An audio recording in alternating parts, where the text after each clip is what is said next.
So today we celebrate the great feast of St. Patrick. For this country is a great feast, so many states have parades after St. Patrick, because many Irish people are here in this land. But in this diocese, it's a solemnity. It must have been a great place for many Irish people in this state. The Knights of Columbus was founded in Connecticut, and certainly an Irish found association. And St. Patrick goes all the way back to the 5th century, and we think of him as a sort of a legend today. He's a vague figure. He's just a reason to celebrate and to have parades and whatever. But he was truly a very great man, very great apostle, and God did wondrous things through him. All the miracles he performed, and the preaching and the tireless traveling he did all through Ireland, and the sufferings he went through, being captured 12 different times, his life being threatened many times, and he escaped all of it in a miraculous way. And here he was in a pagan land, and the Druid pagans hated him because he was putting them out of business and bringing a new religion that they weren't familiar with. But it was God's grace, of course, God's will that the Christian faith be spread throughout that whole land. He started in the north. While he was at the age of 16, he was kind of lived like a pagan. He wasn't a practicing Catholic. His parents were Catholic. His father was a deacon, even in the days when you could be married, and it wasn't as developed as it is today. But so he was a Catholic, but he wasn't practicing really. And then he was captured as a slave, and he was a slave for 6 years in Ireland under a Druid priest, and spent 6 years, and he learned to pray then. And he said in his confessions that he prayed all day and all night long. He learned to do that, to pray. And he was a shepherd, and so he prayed out in the open air, in the cold, and throughout all the seasons there. And then after 6 years, his guardian angel inspired him to try to escape. And so he traveled 200 miles through Ireland. He got to the port, and it was eventually taken back to England and inspired to become a priest. And later met up with this, several saints who are bishops, and who taught him many more things about how to do missionary work. And Saint Celestine I, the Pope, appointed him to be the Bishop of Ireland. So he went off to do that missionary work in the land where he was a slave. And so he went to the northern part of Ireland, started there, and he was opposed from the very start, and wasn't discouraged, and continued to preach. And because of his holy life, he was able to. God worked miracles through him, and went from tribe to tribe, place to place, preaching and converting and baptizing so many people, so many churches that he established, and he even ordained priests and bishops throughout all of Ireland. And it's said that he appointed 350 bishops through all of Ireland. And the amazing thing is that he was able to do it without being killed, and that the Christian faith was accepted everywhere through all of Ireland, eventually accepted, and even during his lifetime. So we can see enormous success that is kind of rare. Many missionaries just or saints don't have success when they are trying to spread the gospel. That's part of the success of their holiness, is that they are not successes. That they are failures in the sense in the worldly sense. I think of our Lord Jesus Christ, of course, the greatest failure, who was the greatest success in spreading the truth of his message, the gospel message to the world. I think it was St. Joan of Arc. She tried to kick the English out of France, and she won a few battles and then was captured and put to death, burned to death, and it looked like a total failure. And yet it was the catalyst to actually eventually winning the war against them and freeing France from England.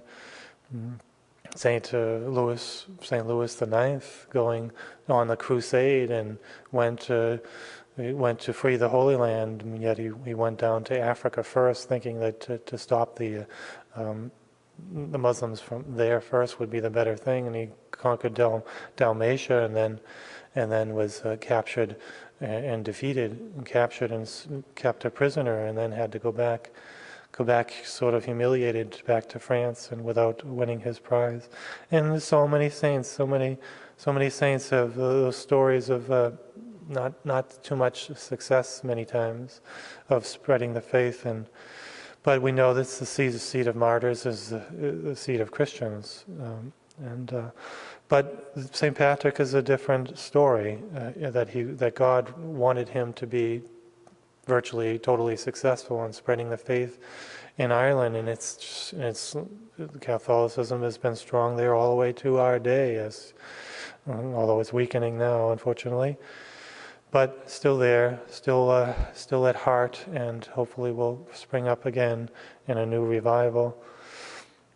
So we should look to St. Patrick not as a legendary figure, but a true apostle, a true lover of God, a true missionary, a true saint who carried out the teachings of our Lord to spread the gospel to the ends of the earth.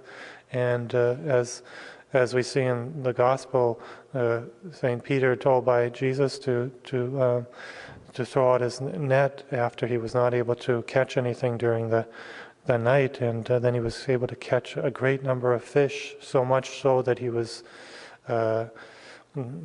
afraid that he was unworthy to be in the presence of Jesus. But Jesus told him, don't worry, from now on you will be fishers of men to catch many fish like you just did now, many men.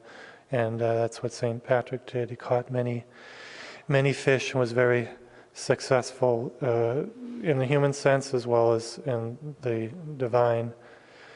And on the topic of success, I think we strive to be successful in our evangelizing, in our spreading the faith and serving God. We try to be successful in our own spiritual life to be saints, and we can see so many failures in our own efforts to be saints. So success is not always readily at hand, and yet God works through that. If we have this goodwill, we keep striving to be holy, striving to be a saint, striving to spread the faith, striving to bring all our loved ones to the faith, but we leave the success to God, and because it belongs to Him anyway. Doesn't belong to us. St. Patrick would be the first one to say he was not the one who was successful. It was God. It was God that made him successful.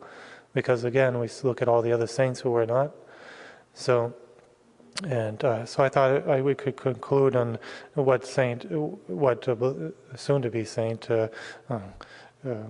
Teresa of Calcutta, what she said about success in different ways, how success is not our motive, it's not our driving force. Fidelity to God, doing His will, serving Him, loving Him, doing the best that we can, striving to be successful for the love of God, but that's not our primary motive. Our primary motive is to do God's will and to let Him bring about whatever success there should be, He wants to be, or failure for our sanctification or whatever.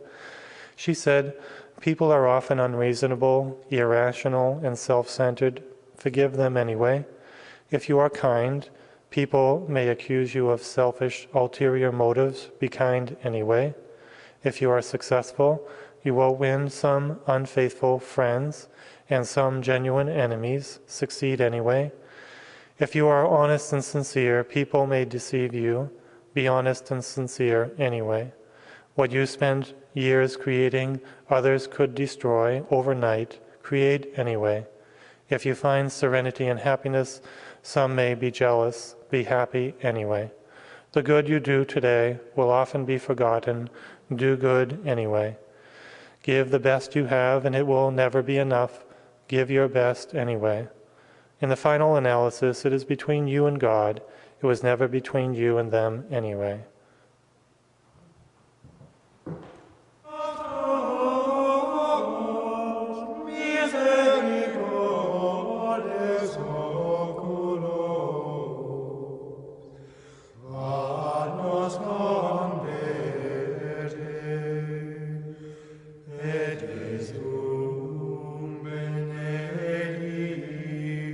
Fructum ventris tuum.